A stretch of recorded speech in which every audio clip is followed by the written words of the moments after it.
Hello my YouTube family. ओम नमो भगवती वासुदेवाय। आप सभी पर विष्णु भगवान की कृपा बनी रहे।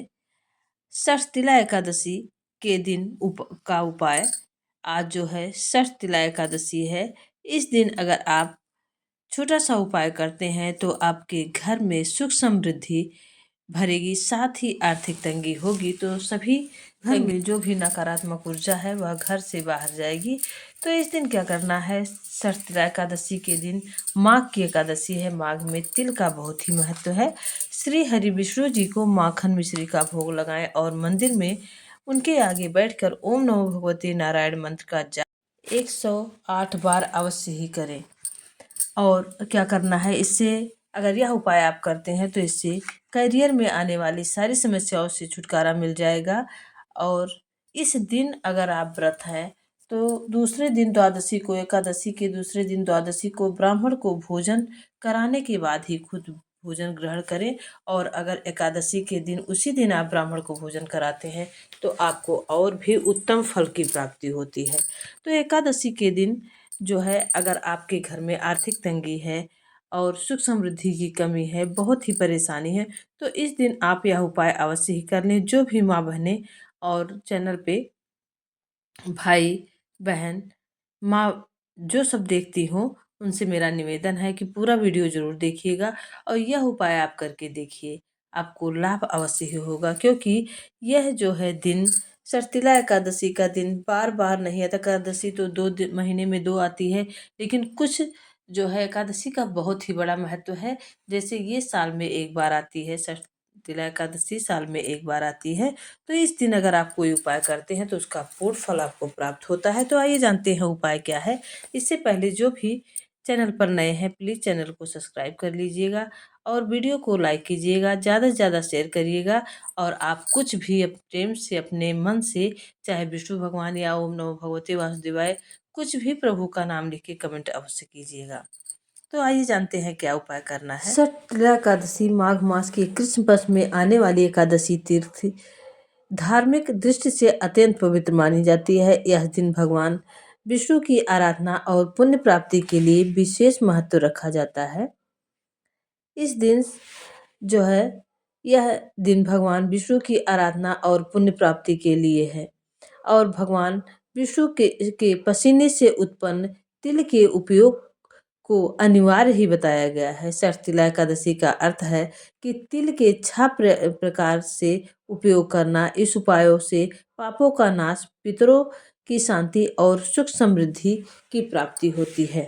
ये 6 उपाय अगर आप कर लेते हैं तो आपके जीवन में कभी भी दुख कष्ट नहीं आएगा और साथ ही आपके घर में जो आर्थिक तंगी है सभी दूर होंगी। तो ध्यान से सुने और यह उपाय आप अवश्य करें। पहला उपाय है, तिल स्नान से शरीर और मन की शुद्धि होती है। षष्ठिला एकादशी के पर प्रातःकाल स्नान के लिए जल में काले तिल डालना चाहिए। तिल जल से स्नान करने से शरीर और मन की शुद्धि होती है। यह उपाय न केवल पवित्रता प्रदान करता है बल्कि शरीर की नकारात्मक ऊर्जा को समाप्त करता है। इस स्नान से आध्यात्मिक ऊर्जा का संचार होता है और भगवान विष्णु की कृपा प्राप्त होती है। तिल दान से पितरों को संतोष मिलता है। षष्ठिला एकादशी के दिन तिल दान करना सबसे बड़ा पुण्य माना गया है। इस दिन ब्राह्मणों, गरीबों और जरूरतमंदों को तिल, गुड़, अन्न और वस्त्र का दान करना चाहिए। तिल दान से पितरों को तृप्ति मिलती है और उनके आशीर्वाद से परिवार में सुख समृद्धि और शांति, परस्पर प्रेम बना रहता है। तीसरा उपाय है, तिल का भोजन आरोग्य और आध्यात्मिक लाभ होता है। षष्ठिला एकादशी पर तिल से बनी वस्तुओं का सेवन करना शुभ माना जाता है। जैसे तिल के लड्डू, तिल गुड़ की मिठाई या तिल की खीर बनाकर भगवान को भोग लगाएं और फिर प्रसाद के रूप में इसे स्वयं ग्रहण करें। तिल का भोजन न केवल शरीर को ऊर्जावान बनाता है बल्कि इसे ग्रहण करने से आध्यात्मिक लाभ भी होता है।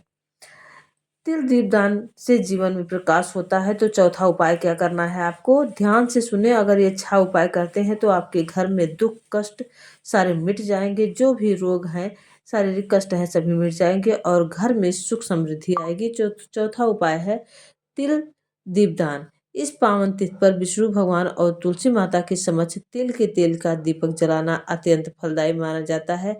यह दीपक आर्थिक परेशानियों को समाप्त करता है और घर में सुख समृद्धि लाता है।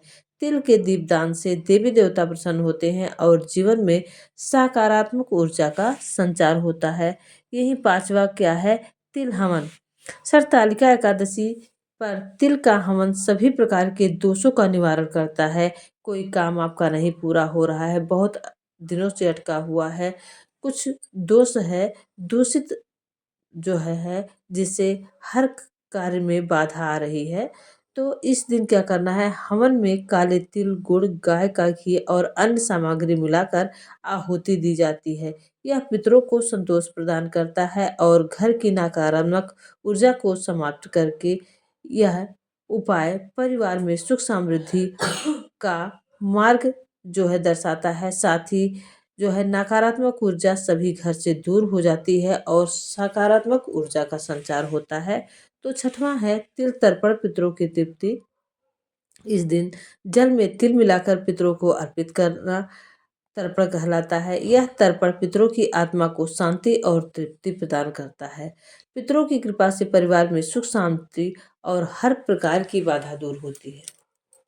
और इस दिन आपको जो है, जो पंडित जी ने बताया था पितरों की शांति के लिए उपाय करना है। आपको एक चावल का दाना और तिल लेना है और जो आपके घर में किचन में मटका रहता है वहाँ जाना है और वहाँ वह चावल और तिल जो है लेके उस जो है जिसमें आप पानी रखते हैं वहाँ जाके स्वधा स्वधा आपको 3 बार बोलना है। स्वधा स्वधा बोलने के बाद आपको क्या करना है? वह चावल का दाना लाकर शिव जी को समर्पित कर दें या तुलसी क्यारी में डाल दें। यह उपाय आप करके देखिए, आपके जीवन में सुख समृद्धि भर जाएगी। साथ ही आपको तुलसी माता को जो है दीपक प्रज्वलित करना है।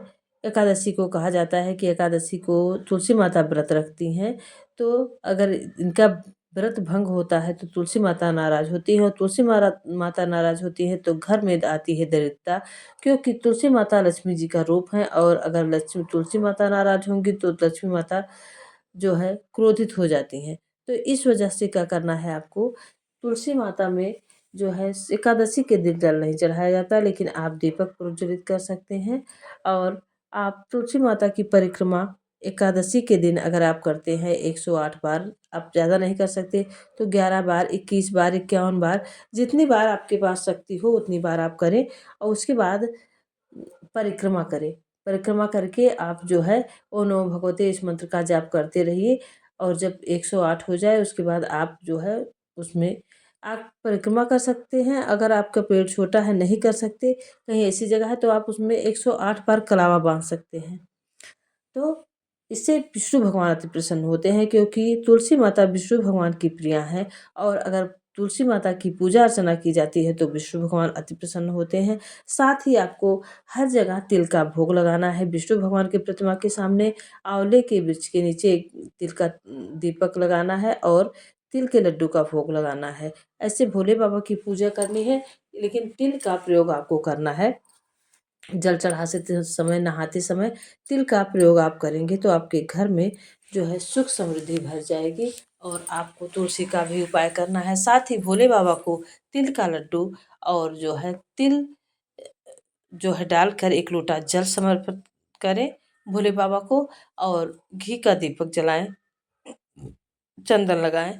इसके बाद सभी तरह की पूजा पाठ करें। इस दिन शनिवार को पड़ रहा है सरतीला एकादशी को, तो इस दिन आपको पीपल के पेड़ के नीचे सरसों का तेल का दीपक अवश्य ही लगाना है, क्योंकि अगर शनिदेव परेशान होते हैं तो हमारा जीवन बहुत ही दुर्लभ हो जाता है। तो साथ ही यहाँ जो है एकादशी भी है और शनिवार भी पड़ रहा है, तो जो है बृहस्पतिवार विष्णु भगवान पीपल के पेड़ वृक्ष में निवास करते हैं और शनिदेव भी निवास करते हैं। तो आपको क्या करना है? तिल का दीपक और सरसों के तेल का दीपक, दोनों दीपक आपको प्रज्वलित करना है पीपल के वृक्ष के पास, क्योंकि एकादशी है। तो एकादशी के लिए आपको जो है तिल के तेल का दीपक प्रज्वलित करना है और शनिदेव के लिए सरसों के तेल का दीपक प्रज्वलित करना है। अगर यह छोटा सा उपाय आप करते हैं तो आप करके देखिए, आपके घर में सुख समृद्धि भर जाएगी और सभी प्रकार के कष्ट दूर होंगे, सभी नकारात्मक ऊर्जा घर से बाहर होगी। वीडियो आपको अच्छा लगा हो तो प्लीज़ चैनल को लाइक शेयर सब्सक्राइब करिएगा। मेरे चैनल में बहुत ही जो है शिव पुराण से वर्णित, विष्णु पुराण से वर्णित जो है उपाय हम आपके लिए लेके आते हैं। अगर ये छोटा सा उपाय आप करते हैं तो आपके सभी कष्ट दूर होंगे। वीडियो को ज़्यादा से ज़्यादा शेयर कीजिए, चैनल को सब्सक्राइब कीजिए। ओम नमः भगवते वासुदेवाय।